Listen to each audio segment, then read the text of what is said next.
ఈరోజు మన రెసిపీ వచ్చేసి బొంబాయి రవ్వతో ఎంతో టేస్టీగా ఉండే ఈ రెసిపీ చాలా రుచిగా, చాలా టేస్టీగా అయితే ఉంటుందండి.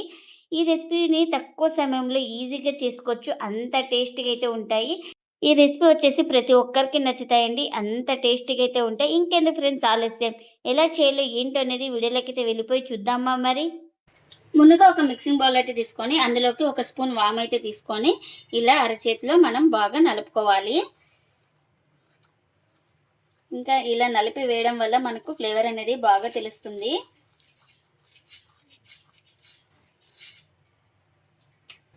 ఇంకా ఇప్పుడు ఇందులోకి రుచికి తగినంత సాల్ట్, ఒక పావు టీ స్పూన్ దాకా గరం మసాలా, ఒక పావు టీ స్పూన్ దాకా చాట్ మసాలా, అలాగే ఒక హాఫ్ టీ స్పూన్ దాకా కారం. ఇంకా ఇప్పుడు నేను ఇక్కడ ఒక 4 పొటాటో అయితే ఉడికించుకొని పైన తొక్క అయితే తీసుకున్నానండి. ఇంకా ఈ ఆలు అయితే ఇలా స్మాష్ చేసుకొని ఇలా వేసుకోవాలి.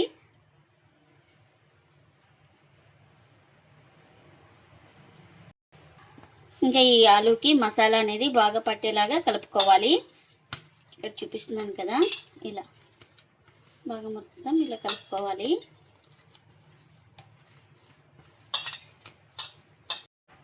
ఇంకా ఇక్కడ ఇలా మొత్తం బాగా కలుపుకున్న తర్వాత ఇప్పుడు ఇందులోకి 1 కప్పు బొంబాయి రవ్వ అయితే వేసుకోవాలండి.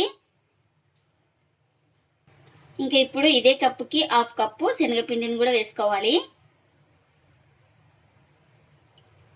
ఇంకా ఇప్పుడు ఇదే కప్పుతో 1 కప్పు వాటర్ కూడా వేసుకోవాలి.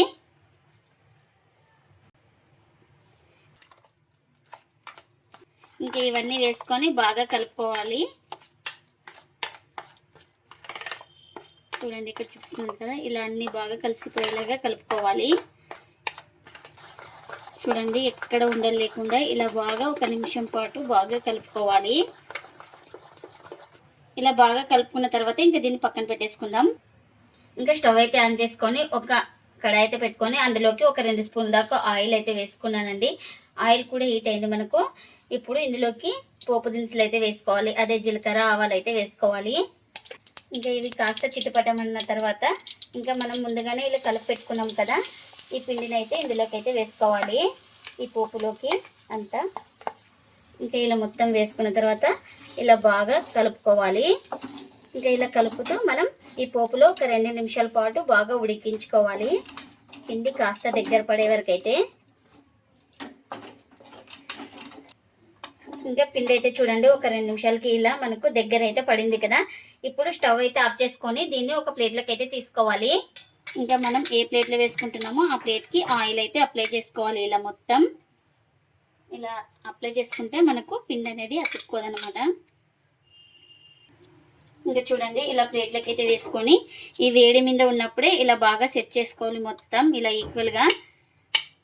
ఇంకా ఇలాంటి ఫ్లాట్ ఒక చిన్న గిన్నె అయితే తీసుకొని ఇలా సెట్ చేస్తున్నా, ఎందుకంటే మనకు ఇది వేడిగా ఉంటుంది కదా, చేతికి కాలుతుంది అనేసి ఇలా ఫ్లాట్ ఉన్న ఇలా ఒక చిన్న బౌల్తో అయితే ఇలా సెట్ చేసుకోవాలి మొత్తం.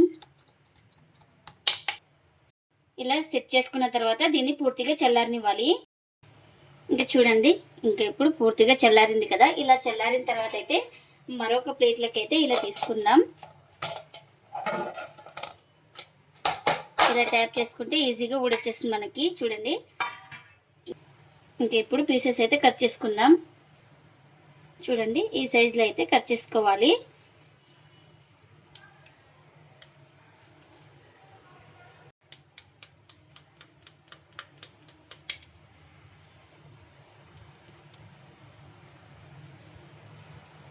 చూడండి మళ్ళీ ఇలా అడ్డం అయితే కట్ చేసుకోవాలి ఈ సైజులో అయితే.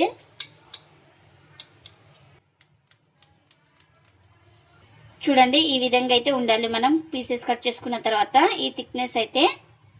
ఇంకా నేను ఇక్కడ ఆయిల్ కూడా పెట్టుకున్నానండి. ఆయిల్ కూడా హీట్ అయింది మనకు. ఇంకా తక్కువ ఆయిల్ అయితే ఫ్రై చేసుకోవాలి వీటిని. ఇంకా ఇలా కడాయికి ఎన్ని పడితే అన్ని నిదానంగా వేసుకోవాలి ఒక్కొక్కటి.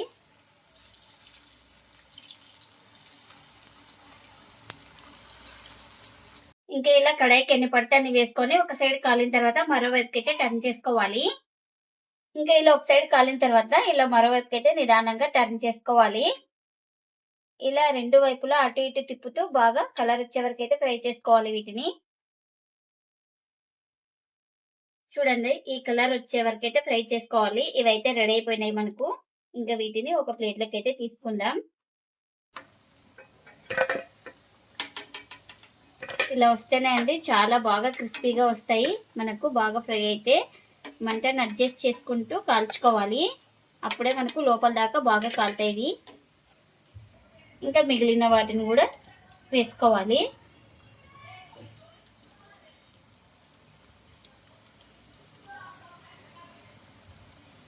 ఇంకా కడాయికి ఎన్ని పడితే అన్ని వేసుకోవాలి. ఇంకా వీటిని కూడా ఒక సైడ్ కాలిన తర్వాత మరోవైపుకి అయితే టర్న్ చేసుకోవాలి. ఇంకా ఇవైతే ఒక సైడ్ అయితే బాగా కాలినాయి కదండి. ఇంకా వీటిని కూడా మరోవైపుకి అయితే ఇలా టర్న్ చేసుకోవాలి. ఈ వైపు కూడా సేమ్ ఇలా కలర్ వచ్చే వరకు అయితే బాగా కాల్చుకోవాలి. ఇంకా అటు ఇటు తిప్పుకుంటూ బాగా రెండు వైపులో బాగా ఈక్వల్గా కాల్చుకోవాలి. ఇన్నైతే అన్నీ ఇలానే చేసుకోవాలి. బొంబాయి రవ్వ శనగపిండితో అప్పటికప్పుడు చేసుకునే బ్రేక్ఫాస్ట్ అయితే రెడీ అయిపోయిందండి. ఇంకా ఇవి చాలా రుచిగా చాలా టేస్టీగా అయితే ఉంటాయి. ఇంకా ప్లేట్లకు అయితే సర్వ్ చేస్తున్నా. ఎప్పుడు ఒకే రకం టిఫిన్ తిని బోర్ కొట్టిన వాళ్ళకు ఇలా ఒకసారి చేసి పెట్టండి, ఇష్టంగా తింటారండి. అంత టేస్టీగా అయితే ఉంటాయి మనకు. చూడండి ఎంత కలర్ఫుల్గా కూడా ఉన్నాయో. మీరు కూడా తప్పకుండా ఒకసారి ఇలా ట్రై చేసి మీకు ఇలా వచ్చిందో కామెంట్ అయితే చేయండి ఫ్రెండ్స్. ఇదంటే ఇవాళ వీడియో. ఈ వీడియో కనుక నచ్చితే ప్లీజ్ లైక్ చేయండి, షేర్ చేయండి, కామెంట్ చేయండి. అలాగే లైక్ చేసి సపోర్ట్ చేయండి friends. Thanks for watching. Bye bye.